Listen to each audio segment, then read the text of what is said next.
ఆ రోజు రాత్రి అలా తనను తాను హాస్పిటల్లో చూసుకొని చాలా అంటే చాలా భయపడిపోయింది.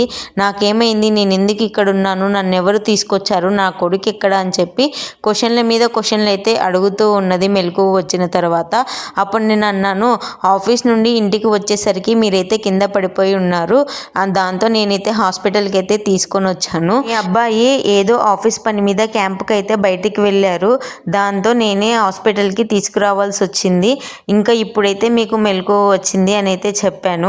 అప్పుడు మా అత్తగారు నా చేతులు పట్టుకొని, అమ్మ నన్ను క్షమించు, నన్ను చుట్టుపక్కల వాళ్ళ మాటలు విని నిన్నైతే చాలా బాధ పెట్టాను. వాళ్ళందరూ చెప్పుడు మాటలు చెప్తున్నారని అర్థం చేసుకోలేకపోయాను. మరియు ఆడపిల్ల బయటికి వెళ్తే అవమానంగా భావించాను. అలా భావించకుండా ఉండాల్సింది ఇప్పుడు నువ్వు ఉండటం వల్లనే నేనైతే బ్రతకగలిగాను అని చెప్పి అయితే నాతో చెప్పారనమాట. నెక్స్ట్ వీడియో నచ్చితే కనుక లైక్ చేసి ఛానల్ని సబ్స్క్రైబ్ చేసుకోండి. Bye bye.